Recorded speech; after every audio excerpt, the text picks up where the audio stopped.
Our secretary, state secretary of the cabinet of minister, will open the forum. His name is Volodymyr Bondarenko. Are you here, Mr. Bondarenko? Please come closer. There is your microphone here, so please. Thank you so much. A very good sign that you have a tablet. Thank you. That's open data, sure. So, digitalization even came to our place. Good morning, dear colleagues. In fact, for me it's a great honor to open the work of such an important forum for Ukraine on the way of its transformations. Because it's not a secret for anyone today, and I think especially for the presentees, that Ukraine has a very ambitious plan of reforms. And we will be trying to implement it. Of course, without your support, without the support of our international partners, without the societies, the majority of these reforms can be projects, only projects, how it used to be before. So the government, we are trying to create all of the preconditions to really implement the high quality and transparent reforms in Ukraine. You know for today that we have opened a substantial amount of data at data.gov.ua, which you can use calm and quiet. But innovation for the government is the reform of the state governance and the public administration. So we try to use this innovativeness which we own. I mean, it's the first time when the participants can use not only written forms, written applications and documents to take part in the contest, but to use the online service, which is at the website career.gov.ua. So everybody who wants to get used and to take part in our authorities, do that in the way, electronic way. I think it's a substantial breakthrough for us, because before of that there were lots of papers and it didn't allow all of the people who desired to be involved into this reforms team. So not to take your valuable time, which you'd like to have in productive discussions today during this forum, I'd like to say the only thing, that each of you here, the participants of the forum, you need to take the most valuable for you. That is, that no one besides us will implement those changes. If all of us together are unified with one aim for the openness, for the transparency, for providing a high-quality service, and this is the priority for us as the state officials, it won't happen without that. So I wish you fruitful work during the forum. Let all of the questions you had before, you will find responses here, and I hope that all of the speakers which will be speaking after me, which will hold the whole day with you, they will give you the maximum answers and responses for your questions. And in this way, transparency and openness of a government won't be mythical, but it will become reality as it is already becoming. Thank you for your attention.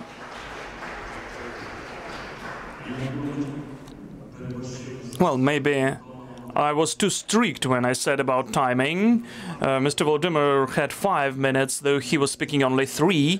And as one of our principles is just being in time, I will just stand for 2 minutes here. Thank you, Mr. Volodymyr. That is a setup from you. Thank you.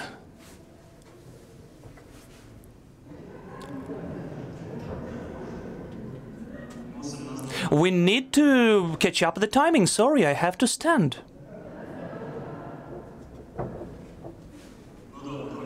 Okay, you want the next speaker, let it be. I'm giving the floor to Oleksandr Ryzhenko, the head of the State Agency on e-Governance of Ukraine. Please. And he's with tablet too. And I have a backup on paper too.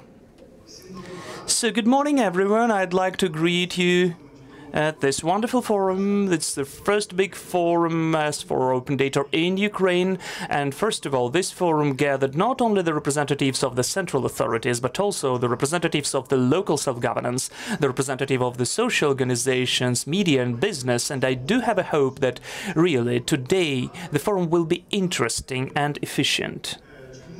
Why today open data is so important for Ukraine? Well, I think that all of us understand that, first of all, this is the matter of openness. It's the very substantial step to fight corruption and transparent work of state officials. Secondly, all of us understand that today the media, journalists and social society, business can use these data which are being published by the state to increase their efficiency, the quality of their work, how to earn money, as it was already mentioned, and how to control the authorities to take part, how to govern the country and to maintain the country, because everybody understands that information for today is one of the highest values. For today in the world, during the recent years, there are lots of rankings, lots of assessments and evaluations of the respectful international state institutions. What open data gives for different countries, and those figures are very different and they really impress because they're very high.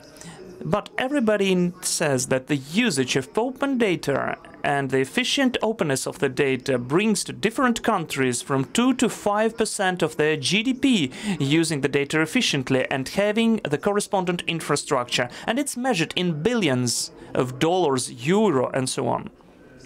So everybody understands that opening of the data can lead to the efficiency of business, opening of the new businesses, creating new job places, and lots of other things, and it's really important.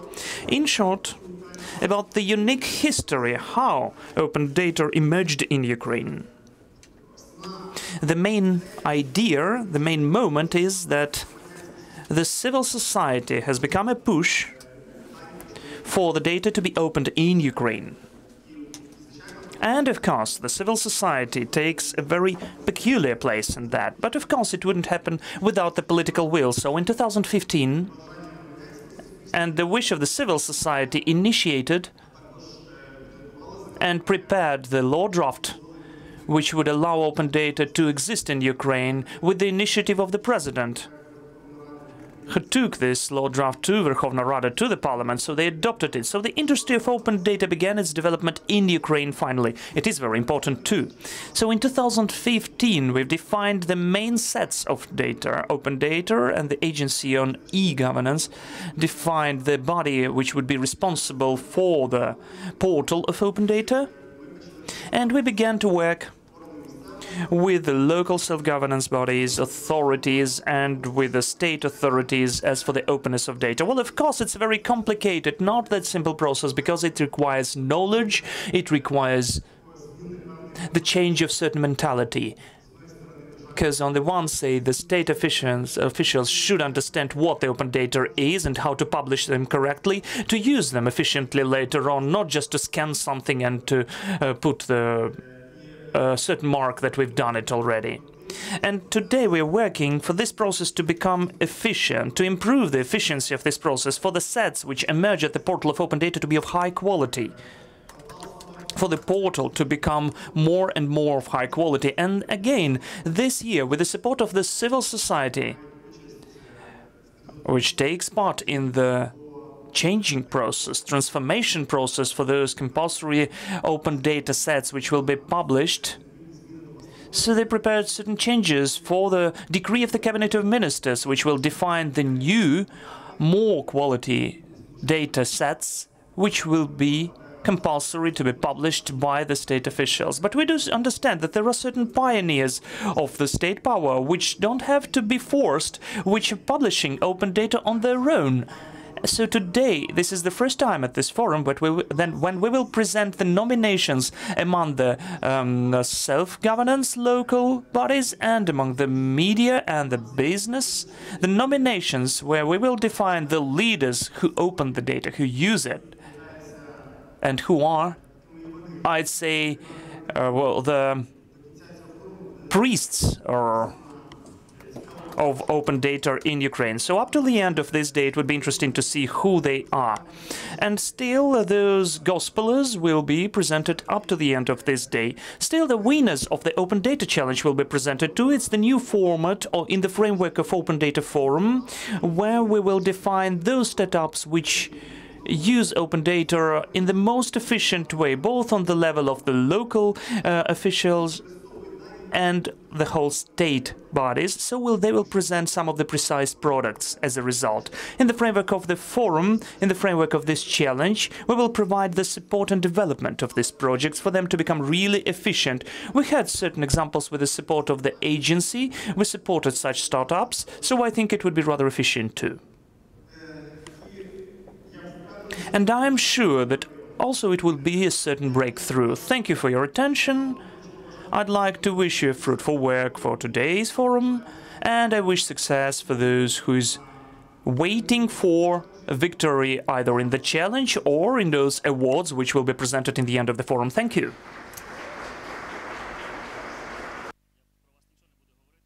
I won't tell anything about you. So we have certain understanding that our government is ready to implement that, but still this forum has been organized by 2 other governments, so we have the place where to head for. This forum would be impossible without the organizers. This is the UK and the US government. So now I invite to the floor Susan Fritz, who's the director of the representation of the Agency on International Cooperation in Ukraine. Thank you. I'm the first one to use paper. Sorry, I'm showing my age. So good morning, and thank you for providing an opportunity for me to say a few words at this very important conference. Today's inaugural Open Data Forum in Ukraine is another signal that Ukrainians are demanding an unprecedented level of openness and transparency from their government. As a small example, 3 times more people tried to sign up for this conference than could be accommodated. This may sound inconsequential, but it is meaningful because it shows that there's substantial interest, public interest, among thought leaders such as yourselves in open data and increasing the transparency of the Ukrainian government. Open data empowers citizens. It does this through quick and easy access to information that affects everyone's lives. It's a tool that makes information that was once difficult to obtain or understand accessible to everyone. Open data helps make important daily decisions. For example, it helps in choosing a school for your child, or a doctor for your family, or much more. But open data is more than just a convenience. It's a powerful tool for monitoring government, holding it accountable, and making our society more transparent. Openness and easy access to important data are the foundations on which trust in government institutions can be better built. A good example of open data is the Rada for You portal. This portal is allowing Ukrainians to shine a brighter light on the legislative process. The portal allows citizens of Poltava, for example, to monitor the Rada's agenda. People can check how their representatives in parliament are voting on a particular bill. They also can see if their deputy is even showing up for sessions. Another example is the data portal that Tapas is helping to launch in Chernivtsi. Among other things, it will allow citizens to correlate public expenditures on high schools with student performance. This can inform a parent's future decision-making and offer insight into how effectively money is being spent. Open data is also important for local economic development. People in business need access to information about specific towns and cities to weigh investment decisions. The more open a jurisdiction about its policies, the more likely a business will choose to locate there. And central to our purpose, open data helps immeasurably in the fight against corruption. With open data, civic activists can shine a light on the inner workings of government, monitor the work of officials, and hold them accountable. Open data can help civic activists discover and prevent money laundering, while also verifying the return of stolen money to the budget. Already, the Ukrainian government is beginning to respond to the demand of its citizens. Last year, Ukraine joined the International Open Data Charter. This was a firm expression of the government's commitment to opening government registries and information to public awareness and scrutiny. Today, I expect that you will discuss all these matters in much more detail. I hope you will also take time to address how open data can help citizens to understand the income declarations of public officials and how it can support investigative journalism that brings corrupt practices to light. As you deliberate today, I ask that you keep in mind the extent to which open data has the potential to make Ukraine's people safer, more informed, better governed, and more prosperous. The challenge is to understand how we use this powerful tool to realize that potential. Thank you. Дякую.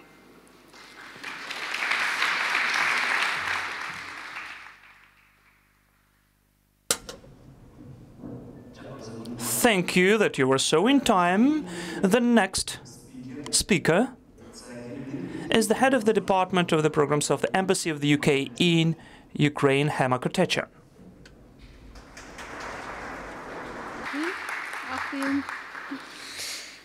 Well, I'm delighted to be here at Ukraine's first Open Data Forum. I can see just from looking at the room and the atmosphere and the buzz that it's going to be a very inspiring day.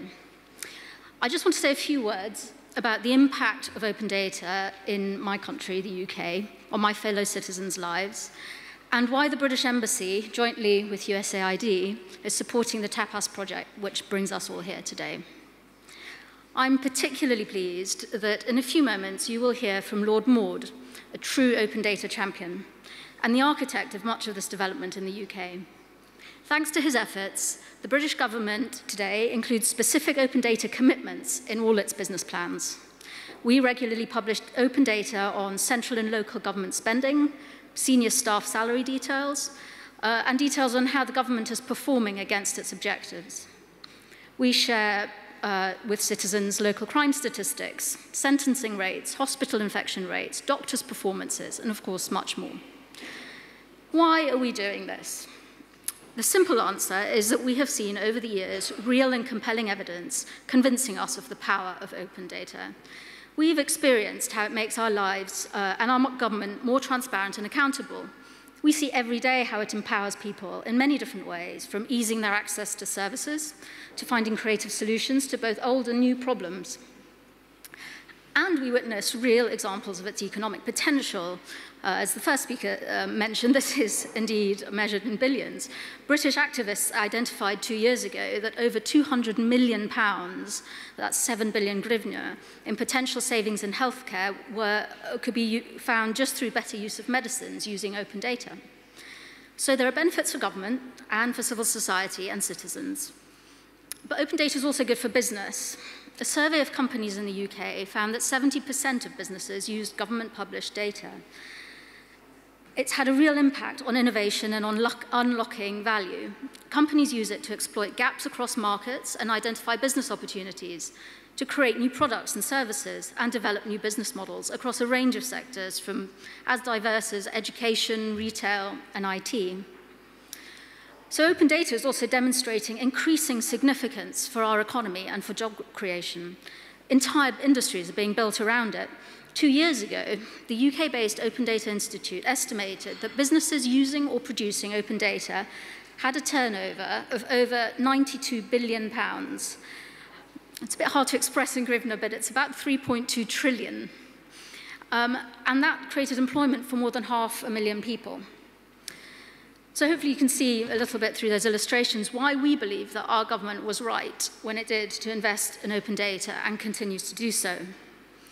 But whilst countries like the US and the UK may currently lead the field in open data, many others are fast catching up. And I would like to think, particularly seeing all of you, that Ukraine is in a prime position to capitalize on the opportunities that open data has to offer, and that you all have the potential to take a globally leading role. From what I can see in Ukraine, the elements of real success are here. You have a burgeoning IT industry, tech and innovation-savvy young generation, enthusiasm to drive forward reforms, and a government committed to developing open data. But realizing this potential, of course, relies on both the government publishing data in a lively and usable way, and tech entrepreneurs and innovators using all your immense skills to exploit it. You've already made strides with large numbers of state registers being made open, ministries of finance and justice, Prozoro procurement data, of course. That's a really good start and one we hope to see develop rapidly. Quite inspiringly, Ukraine recently rose in its rankings from 62nd to 44th last year. It's therefore genuinely exciting today to see the finalists and the winner of the Ukraine's Open Data Challenge. Some of the truly innovative IT products based on open data, champions in business, government, mass media, and amongst the cities, and 3 more Ukrainian cities joining the Open Data Charter. We really need such real-life cases to raise public awareness about the benefits of open data and encourage others to start looking for new opportunities. So as the UK, we are proud to be able to support the rapidly growing open data movement in Ukraine in ways that we all hope will contribute to making this country stronger. Дякую. Дякую вам.